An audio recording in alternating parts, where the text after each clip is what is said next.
What's up? MJ here. We're gonna look at some circle area formulas with models. On your test, you will absolutely have to find the area of a circle, obviously, and you will have to model your proof. Why does your formula work? So I'm gonna show you two. Well, I might show you three today. Let's see what happens. And I'm gonna start with the one that most kids use. So let's build a circle here, and I'm gonna make it a circle with a diameter of 4, hopefully. So there's my circle. Okay, and I'm going to stretch across. Remember, the diameter goes from edge to edge, circumference to circumference, through the origin. Okay, and that is how you know for sure it's the diameter. So hopefully this says 4. Hey, okay, so that's our diameter of a circle. And the other measurement that you may or may not need is the radius. Remember, the radius is from the origin to the circumference. Okay, and that's always going to be half the length of the diameter. It has to. Okay. Remember, a circle is not really a shape. It's not actually a line going around in a circle. It is an infinite number of points coming out of the origin, okay, at an equal length, an equidistant length, okay? And that's what the radius is, and the diameter is basically, not basically, it is 2 radiuses long, okay, because it's just a radius plus a second radius, all right? If it doesn't go through the origin, it's not the diameter, it's not the radius. It's just a line going from edge to edge. It's something else that we don't care about, we don't need. Okay, so there's my circle. Okay, diameter 4, radius 2, circumference would last video, but you go diameter times pi, 4 times pi. Okay, but that's, you can watch the last video for circumference stuff. This is area today. So I want to know how much is inside. Okay, and if just looking at it, I can see like, well, 4 for sure. And then like, kind of like 5, 6, 7, 8, kind of 9, 10, 11, 12, and then like, but not really. And then there's some extra bits. It's kind of hard to just guess just by looking at the grid. So that's why we need the formula. Okay. So let's bring out my pen tool. I gotta go out of full screen here. And let's take a look. So the formula most kids have used that I have taught is pi r times r. Okay, if you Google it, you're gonna see pi r squared. I don't really like pi r squared because one, we kind of just started exponents this year, so it's kind of weird to have an exponent again, although it's fine. But also every other shape we've done has been like length times width, length times width, length times width, base times height. Like they're always something times something. And then all of a sudden we've got like pi r squared. It's kind of weird. I don't really love it. Pi r times r for me as a teacher is a much better one to use because it's much easier to model, right? Which is like important. When you're just learning a new formula, you should understand why it works. When you get to study something really important and you're just finding circles all day long, then use pi r squared. I don't care. But for grade 7, pi r times r makes a lot more sense to me. So pi r times r. Why the heck is it pi r times r? It's like I say. We say, man, this shape is all messed up. It's all curvy. It's super weird. I can't count grid spaces like I used to in grade 3. I hate this. I want to go home. I wish it was a rectangle because rectangles are so easy. Well, guess what? Pi r times r is the rectangle version of the circle. We're making the circle. We're forcing it into the rectangle. That's what we're doing. That's literally what happens. Okay, how does it happen? Well, we take a bunch of slices so that there's like a slice, and like imagine cutting it into eighths or whatever, and then you take those slices and you rearrange them. Okay, and you put one up and one down, one up and one down, one up and one down, until you get a rectangle-y shape. Now, of course, it's not actually a rectangle. Okay, it's like more like a parallelogram, and even with my drawing skills, it's not even close to being an actual rectangle, but it's like getting there. Okay, and how tall is it? Well, like it's hard to tell, but it's about a radius tall. How do I know that?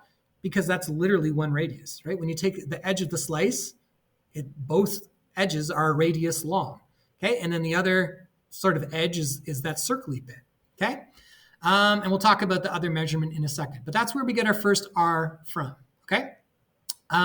Okay, now imagine instead of it being my terrible drawing, these terrible slices, the problem is it's not a rectangle, right? We got curvy edges, we got slanted sides, which is not how we do a rectangle. So we're kind of getting there, but we're not there yet. Well, the more slices you take, the more rectangular it gets. The less curvy the edges get, and the less slanty this height gets. And that's the whole point. If you cut it an infinite number of times, you would get, I know that's not perfect, but you would get a radius tall, perfectly straight, okay? And then you would get about a little more, about that long of an edge, okay? And that edge is pi r. MJ, how the heck did you figure that out? I'll tell you, because I'm such a nice guy. If you take a look at the circle and we look at its circumference, there's half the circumference. That half of the circumference ends up here. Okay, there'd actually be one more. And so that means half the circumference is here, right? That's a half of the circumference, which means the other side is the other half of the circumference. The other half ends up down here, okay? Well, circumference is pi times diameter. And if you don't remember that, check my last video. Okay, what's half of a pi times the diameter? Pi times the radius, okay? So that's how we know that pi r times r is going to work. Pi r becomes our new base, right? Because this is half a circumference, full circumference pi d, half circumference pi r, okay? And then our height is a single radius, and our proof is that when you cut a slice out of this circle, its edges are a radius tall, okay? So we want it to be like length times width, base times height. We wanted something like that, and this formula forces it into a rectangle shape that is pi r base times radius height, okay? And so if we take our numbers, in this case, our radius was 2, so we end up with pi times 2 times 2. Oops. Because pi times 2 is our base, and 2 radius is our height. So we just plug that into our calculator. What is pi times 2 times 2?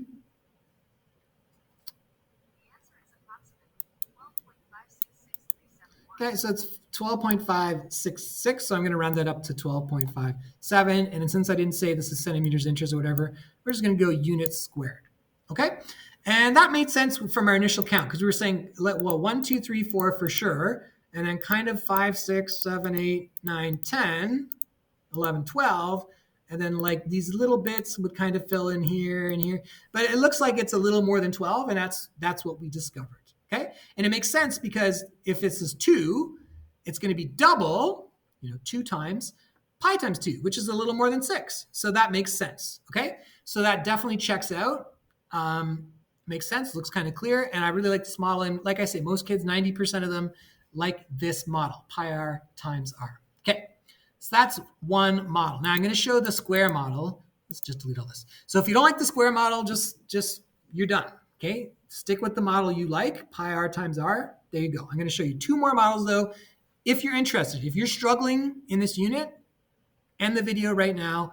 Focus, rewatch it, focus on pi r times r. It's the one most kids like. It's probably the one that's good right for you. But if you're interested in showing 2 models in your test, more marks, or even 3 models, or you're just curious to see another model because you really understand pi r times r and hey, why not learn another one? Then stick around. Okay, the other one's the square one. Oh my God. So we're going to build a square around this. We'll use the same size circle, okay? And that becomes a 4 by 4 square, okay? And that's the first part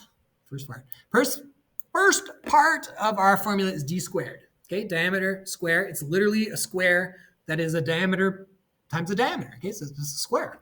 So in this case, I like d squared. Instead of going d times d, I prefer d squared because you actually make a square. In pi r squared, you don't make a square anywhere. You make a rectangle, so it's kind of weird. But in d squared, you literally make a square, and it's a diameter, so it makes sense, okay? So d squared. So remember in class, we counted the excess area, the corner area, and we figured it was like around 80% was the inside and about 20% was the outside, okay? And then we sort of looked at some more math and figured out that it was around 78.5% inside in reality, okay? And so that's what we're looking for. We're looking for how much of that d squared is circle, okay? Because we know d squared is 16. Let's just put that down here because that's 4 times 4.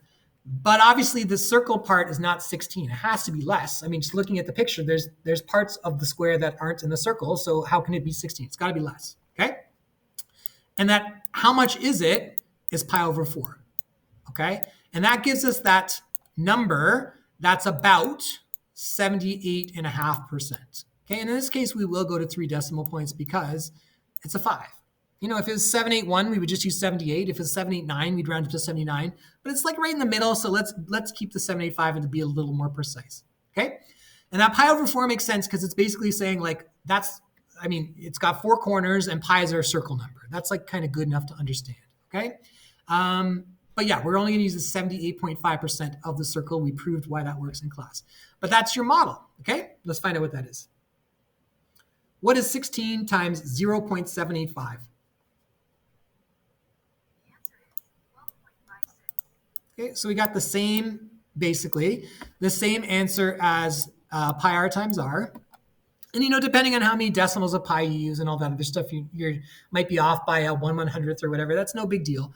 But it's the same, okay? And that, again, that makes sense. If we count up, it makes sense. It obviously has to be less than 16 because it's not the full square, okay? The third kind of, and I would say like maybe out of a class of 25, like maybe 2 kids like this square model. Very few kids sort of use it, but I present it as an option. I got a third one for you that pretty much no one ever uses, but I'm going to throw it out there anyways, pardon me. And this one is going to use r squared. Okay, and it's also pi r squared or pi times r squared, because in this one you imagine squares.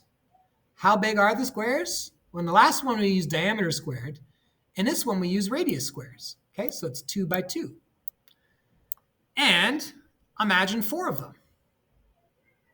So 4 radius squares would be 2 by 2 by 2 by 2 by 2 by 2 by 2, right? So it would be a 4 and a 4 and a 4 and a 4, which is 16 again. Okay, so 4 of them would be 16. Obviously, that's too big. So we can't use 1, 2, 3, 4 r squareds. How many r squareds do we use? Big surprise. We use 3 and a little bit of them. Okay, 3.14 times the r squared. Okay, and it's going to give us the same number, the 12.56 or whatever it was, units squared. Okay, and again, it's the same kind of thing. Instead of using diameter squared and then using the pi over 4, this one's kind of the opposite idea. We use a radius squared, and instead of multiplying it by 4, which would be too much, that would be a larger square, we multiply it by the circle number, by 3 times 1, 4, and that gives us the right answer. Okay, so there's 3 models. They're all, I like them all. You can use any one you want. There's no marks for using one over the other. If you use multiple models, maybe you'll get a little more marks. But if you're kind of struggling, pick one model that works for you and make sure you can model it.